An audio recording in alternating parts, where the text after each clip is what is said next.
Veux-tu captiver ton audience et rendre les concepts présentés sur ton podcast encore plus clairs et mémorables? Mieux que ça, est-ce que tu veux t'assurer que les gens accrochent sur tes sujets d'épisode et qu'ils soient interpellés par ces derniers? Ben, si oui, reste jusqu'à la toute fin parce que clairement, cet épisode, il est exactement pour toi. Tu vas trouver des ressources pour pouvoir trouver les sujets à présenter sur tes épisodes de podcast et faire en sorte que les gens vont se sentir interpellés. Tu cherches une façon de démarquer et tu as choisi le podcast pour y arriver. Que tu aies lancé ou non un podcast en ce moment, ben t'es au bon endroit. Mon nom est Marco Bernard et avec l'Académie du podcast, j'ai aidé plus de 1000 francophones de 15 pays différents à se lancer dans le merveilleux monde du podcast depuis 2018. Je t'aide à maximiser l'impact positif que tu veux avoir auprès de ceux que tu souhaites attirer comme clients et ainsi cesser d'être le secret le mieux gardé de ton domaine en utilisant le podcast. Aujourd'hui, un épisode tout spécial de style un peu coaching où on va voir comment on peut rendre des épisodes de podcast tout à fait irrésistibles pour ton audience et faire en sorte que les gens qui viennent écouter tes épisodes de podcast se sentent captivés, que les épisodes, le contenu que tu vas rendre sur tes épisodes de podcast résonne littéralement avec tes auditeurs et ce, dès le tout début.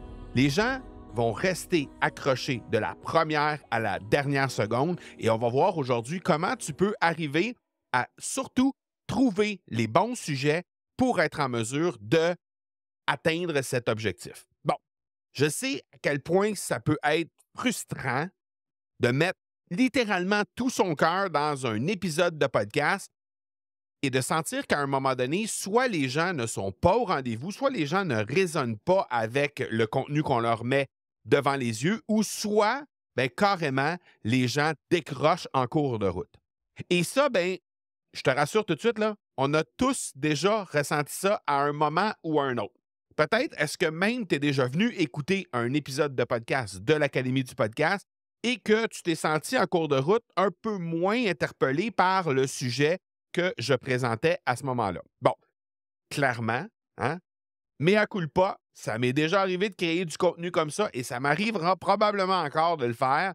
Il faut simplement avoir en tête ce que je vais te présenter aujourd'hui pour faire en sorte que ça va se présenter le moins souvent possible d'abord et surtout avoir une conscience de pouvoir amener le bon sujet au bon moment aux bonnes personnes sur ton propre podcast. Parce que la vérité, c'est que même si ton contenu est excellent, même s'il y a des faits, il y a des informations qui sont là et que c'est absolument incroyable comme valeur que tu apportes directement dans les épisodes de ton podcast, pour captiver ton audience, il va te falloir deux choses. Premièrement, il va te falloir des histoires, des émotions, une connexion personnelle avec les gens qui viennent se présenter à l'écoute de ton podcast, d'abord.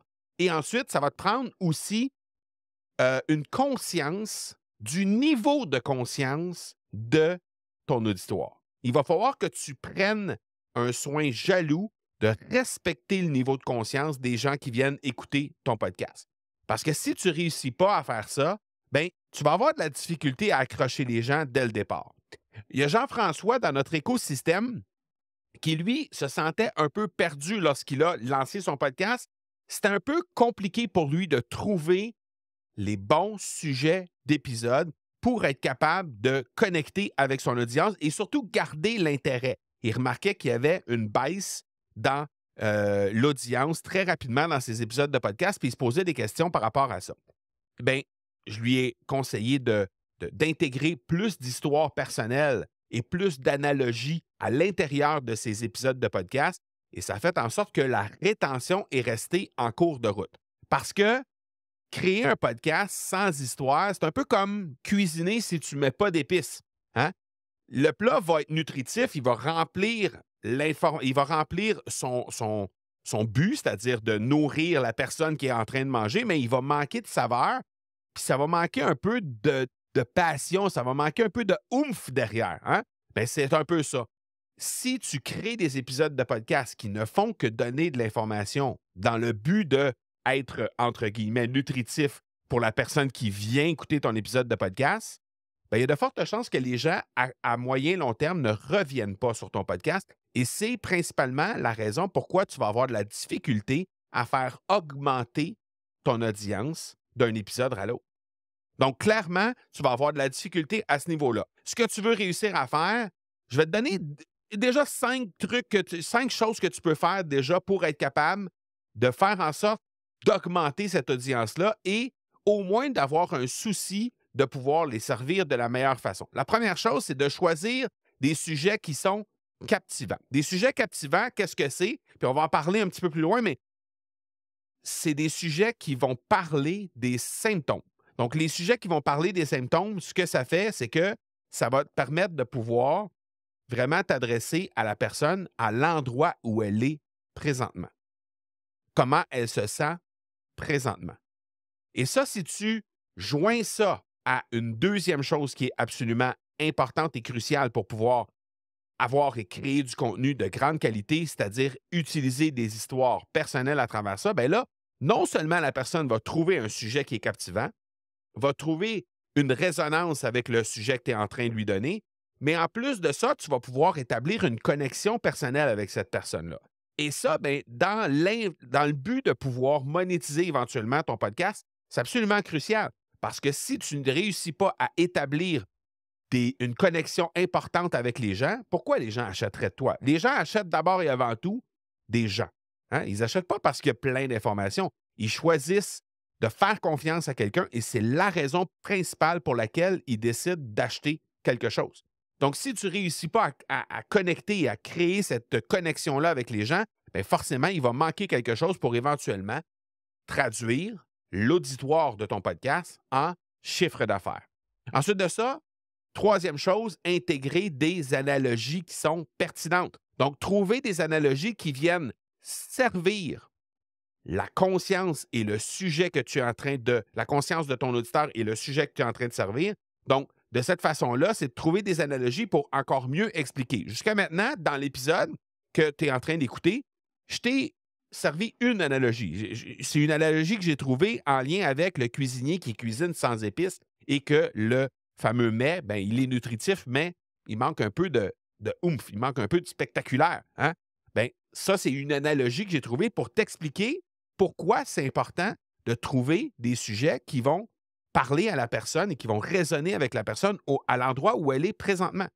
Donc, c'est un peu ça. Et aussi le fait de pouvoir amener des histoires personnelles à travers les épisodes de podcast qui vont sortir du côté, je dirais, essentiel ou du côté un peu plus calculé de l'épisode de podcast, donc informationnel, parce que dans les faits, les gens ne vont pas connecter avec l'information. Ils vont connecter avec un humain, ils vont connecter avec des émotions, ils vont connecter avec des histoires, ils ne vont pas connecter avec de l'information. Donc oui, c'est nécessaire de donner de l'information dans un épisode de podcast, mais envelopper tout ça autour d'histoires, d'analogies et de, encore une fois, respecter les gens à l'endroit où ils sont, ça va créer un épisode qui va être absolument exceptionnel.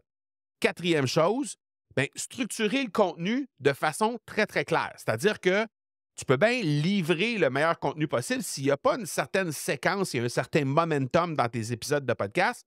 Ça va être un peu difficile d'amener ça à ton audience et faire en sorte que les gens vont s'accrocher et vont rester jusqu'à la toute fin. Bon, ça, on ne pourra pas en parler aujourd'hui parce qu'on pourra faire probablement 2 ou 3 épisodes juste sur ce sujet-là. Je vais simplement dire déjà que nous, de notre côté, on utilise la grille des 4 C. Donc, la grille des 4 C, ça t'assure d'abord de ne rien manquer, d'avoir tous les éléments possibles auxquels il faut que tu réfléchisses pour avoir un épisode qui va vraiment cartonner, qui va vraiment résonner avec ton audience. Donc, chaque élément est listé sur cette grille-là qui te permet de préparer tes épisodes de podcast.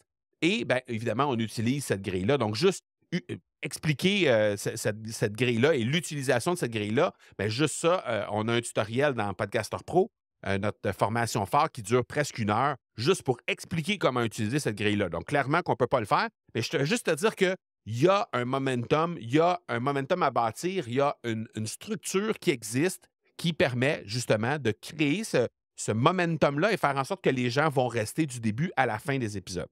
Évidemment, le 5e et dernier point que j'ai envie de te parler, c'est d'adapter ton message en fonction de la conscience de ton audience. OK?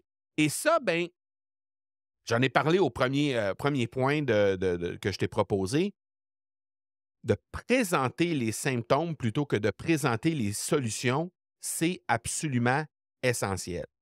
Et je vais te comparer ça un peu à un médecin. Un médecin qui ne respecterait pas le niveau de conscience de la personne qui est assise en face d'elle, ben, il serait tout de suite en train de parler de remèdes, de maladies ou de tout ce que la personne en face de lui a à la vue de l'examen, par exemple, ou à la vue des résultats des prises de sang et tout ça. Et il utiliserait des mots absolument interminables, hein, des mots que lui a appris dans sa formation de médecin pour présenter ça à une personne qui n'a aucune idée de ce qu'il est en train de dire. Donc, à la place, si le médecin présente à la personne devant lui ou elle, s'il présente les symptômes, s'il présente concrètement comment la personne se sent au moment où on se parle et qu'il adapte son discours en fonction de ces symptômes-là, donc il lui explique de façon très claire les symptômes, les émotions, comment la personne ressent les choses présentement, bien forcément, la cause à effet et le remède qui va être présenté ou le plan de traitement qui va être présenté à la personne va être beaucoup plus sensé, va être beaucoup plus susceptible d'être suivi par la personne ou le patient en question parce que cette personne-là va donner le bénéfice du doute au médecin en disant, bien, le médecin comprend clairement comment je me sens. Il comprend clairement les émotions que j'ai autour de ça, les symptômes que je vis présentement et comment ça se traduit dans mon corps.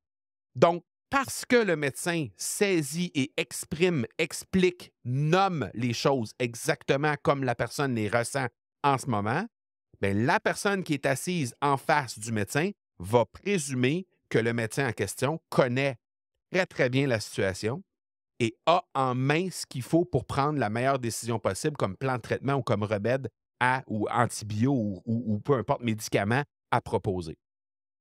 Donc, c'est exactement la même chose avec ton épisode de podcast. C'est que si tu commences déjà à parler de solutions, de tout ce que tu as appris pour être capable de faire en sorte que les gens vont sortir de leur marasme présentement, plutôt que de leur parler des symptômes, de comment ils se sentent présentement, de comment ils ressentent les choses, bien, il va te manquer une étape pour faire en sorte que les gens comprennent vraiment que tu saisis exactement comment ils se sentent et que tu es la bonne personne pour les servir, pour se transformer, pour régler cette problématique-là. Donc ça, ce que ça fait, dans le fond, c'est que quand tu crées du contenu qui tient compte du niveau de conscience des gens, bien, tu leur parles dans le moment présent. Tu leur parles de l'endroit où ils se trouvent présentement. Et ça, bien, ce que ça fait, c'est que les gens vont définitivement avoir tendance à te faire beaucoup plus confiance. Déjà, d'abord, ils vont avoir tendance à s'accrocher sur un contenu, ils vont avoir tendance à cliquer pour regarder ou cliquer pour écouter le contenu. Et ensuite de ça, bien, ils vont pouvoir vraiment accéder plus facilement à éventuellement une offre que tu pourrais leur faire parce qu'ils vont te reconnaître. Ils vont te reconnaître que tu vraiment comprends leur situation. OK? Donc, cette situation-là fait en sorte que tu vas pouvoir comprendre un peu mieux comment utiliser d'abord les anecdotes, les métaphores, les histoires, les analogies à l'intérieur de tes épisodes de podcast pour faciliter la compréhension. Un peu, encore une fois, comme un médecin qui présente à quelqu'un. Il ne va pas commencer à utiliser des mots à 5 piastres pour être capable d'expliquer à quelqu'un qui n'a aucune notion en médecine qu'est-ce qu'est la maladie que la personne a. Hein? Et on va commencer à vulgariser tout ça. On va commencer à parler des émotions, des symptômes. Donc, c'est ça qu'on veut faire. On veut utiliser des anecdotes, des métaphores dans nos épisodes de podcast pour simplifier la chose et faire en sorte d'expliquer encore mieux que la personne qui écoute comment la personne qui nous écoute se sent présentement. Donc, le jour où tu vas arriver à raconter une histoire ou raconter une situation à quelqu'un qui vient t'écouter et que tu vas réussir à raconter cette chose-là encore mieux que la personne se le raconte à elle-même. Donc, à exprimer, à nommer les choses encore de façon encore plus précise que le fait la personne qui t'écoute dans sa propre tête.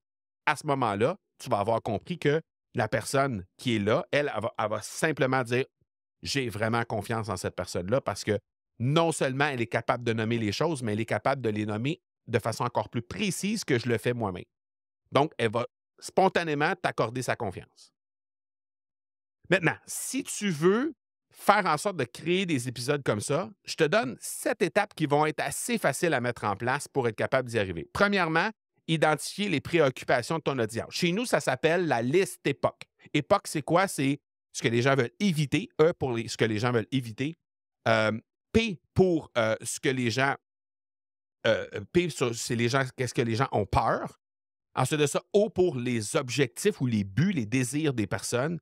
Et finalement, C pour les croyances, donc ce que les gens croient, souvent à tort, par rapport à la thématique que tu es en train de présenter. Donc ça, c'est souvent la pierre d'assise de tout sujet que tu peux présenter sur ton épisode de podcast, à succès. Première chose. Deuxième chose, développer des accroches qui sont puissantes. Accrocher les gens dans les 10-15 premières secondes pour les convaincre qui doivent absolument t'accorder le 20 minutes, le 30 minutes, le 45 minutes que tu leur demandes pour écouter l'épisode de podcast que tu leur présentes aujourd'hui. Aujourd'hui, on va avoir passé une vingtaine de minutes ensemble. Mais dès le départ, je t'ai mentionné tout de suite que si tu veux capter l'intérêt de ton audience, si tu veux avoir des concepts qui sont clairs, des concepts qui sont mémorables, si tu veux faire en sorte que les gens à qui tu t'adresses s'accrochent, sois interpellé par les sujets d'épisodes que tu vas mettre en place, reste avec moi parce qu'on va te donner toutes les clés pour être capable d'y arriver aujourd'hui. Donc, ça m'a pris 15 secondes pour te présenter exactement ça, 15 à 30 secondes pour te présenter ça et te convaincre que tu devais m'accorder cette vingtaine de minutes-là que je te demande aujourd'hui pour te présenter le concept de l'épisode d'aujourd'hui. Donc, l'accroche, il faut que ce soit puissant et il faut que ce soit percutant dès les premières secondes de ton épisode de podcast. Ensuite de ça, utiliser les histoires personnelles. Les histoires personnelles, ça marque des points.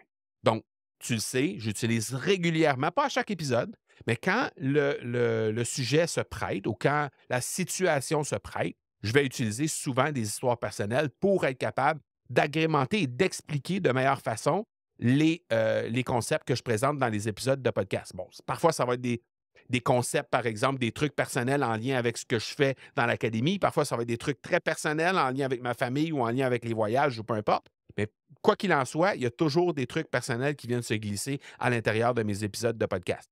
Donc, moi, je t'invite à faire la même chose, à sélectionner des histoires personnelles pour venir ajouter un peu de compréhension plus facilement dans les épisodes de podcast que tu vas créer. Ensuite de ça, troisième étape, c'est-à-dire quatrième étape, pardon, utiliser des analogies pour simplifier tes concepts. Donc, on a parlé des histoires. Les analogies, c'est extrêmement puissant également. Des anecdotes, des métaphores, ça va t'aider beaucoup pour simplifier la compréhension parce que souvent, on va aller tirer des liens entre des choses qui sont plus faciles à comprendre pour la personne qui nous écoute et de cette façon-là, on va ouvrir des portes qui autrement n'étaient pas ouvertes. Donc ça, les analogies, les métaphores, c'est extrêmement puissant et je t'invite à en glisser régulièrement dans tes épisodes de podcast. Moi, je fais ça depuis, ça va faire plus qu'une année maintenant que j'utilise cette façon de créer le contenu-là. Je m'emploie avec religion à trouver une ou des métaphores, analogies pour être capable d'exprimer encore mieux le sujet de chaque épisode que je crée pour faire en sorte de rendre le tout un peu plus digeste, un peu plus facile à comprendre. OK? Cinquième étape, structurer ton épisode avec une intro, un corps et une conclusion. Donc, encore une fois, là, je vais très, très, très rapidement parce que, comme je l'ai expliqué, on a la grille des 4 C. Dans la grille des 4 C, il y a à peu près une vingtaine, même un peu plus qu'une vingtaine de cases qu'on a à remplir. Mais en gros, intro, corps et conclusion, c'est comme les 3 grandes sections de notre feuille, de notre grille des 4 C, qui sont déclinées de différentes façons, mais clairement, c'est important de pouvoir avoir d'abord une intro qui est percutante, ensuite un corps qui va donner énormément de valeur et enseigner aux gens et raconter les histoires, etc. Donc, tout ce qu'on a parlé aujourd'hui. Et finalement, la conclusion pour être capable de ramener tout ça et éventuellement faire passer les gens à l'action le cas échéant. OK? Donc, ça, c'est la 5e étape. La 6e étape, inclure des appels à l'action clairs. Souvent, il y a plein de fois même qu'il y a des gens qui animent des épisodes de podcast dans l'Académie du podcast qui nous demandent d'analyser leur épisode de podcast, puis finalement, on se rend compte que soit il y a trop d'appels à l'action, soit il n'y a pas d'appel à l'action. Hein? Donc, l'idée, c'est d'avoir 1 ou 2 appels à l'action maximum par épisode de podcast, mais d'être percutant et, lorsque c'est possible de le faire, idéalement en phase, en lien avec ce que tu as présenté dans ton épisode d'aujourd'hui. Et finalement, 7e et dernière étape, bien, réviser ce que tu fais et ajuster selon les retours que tu vas avoir, soit de tes auditeurs, soit de la part de tes pairs, parce que si tu fais partie de l'Académie du podcast, si présentement tu fais déjà partie, par exemple, de notre club Momentum, mais tu sais que tu peux demander à tout moment des retours sur tes épisodes de podcast. Si, au contraire, tu ne fais pas partie d'une communauté qui te permet de te donner ce support-là, bien, je t'invite à jeter un petit coup d'œil sur notre toute nouvelle communauté qui s'appelle le Campus. On vient tout juste de lancer le Campus de l'Académie du podcast. Et cette communauté-là, ben, c'est exactement ce que tu peux avoir besoin pour être capable d'obtenir ce support-là. Donc, tu présentes un épisode de podcast, tu demandes le support, tu demandes un retour des gens. Est-ce que vous pouvez aller écouter l'épisode, par exemple, pour telle section, pour me donner un retour, par exemple, sur mon appel à l'action ou pour me donner un retour sur mon accroche au départ ou peu importe. OK? Donc, de cette façon-là, ou par exemple, mes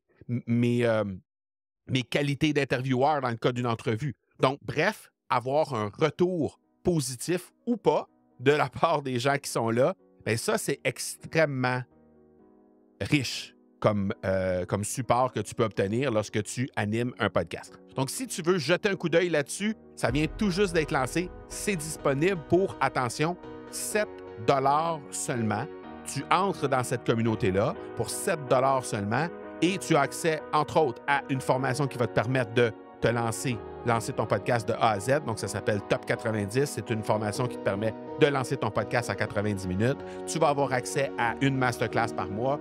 Tu vas avoir accès à 2 séances de questions-réponses à chaque mois. Tu vas avoir accès aussi à des entrevues avec des top podcasteurs qui vont te permettre de pouvoir apprendre des meilleurs, apprendre des gens qui ont déjà un podcast et qui ont fait analyser leur podcast pour comprendre un peu mieux. Donc, tu vas pouvoir avoir accès à tout ça. Tu vas pouvoir avoir accès à des outils également.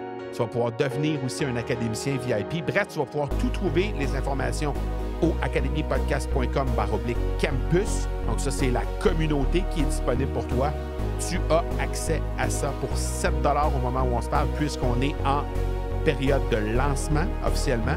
Donc, si tu captes cet épisode de podcast un peu plus tard dans l'année, il est possible que notre période de lancement soit déjà terminée. Si tu le captes et que tu te rends sur la page du academypodcast.com/campus et que l'offre est toujours à 7 $, bien, je t'invite à nous joindre tout de suite puisque tu vas pouvoir avoir accès à ce tarif de 7 $ à vie. Donc, tant et si longtemps que tu vas demeurer membre de cette communauté, ça va rester à 7 $. Alors, même si éventuellement le prix augmente, toi, tu seras grand-périsé, comme on dit en bon français.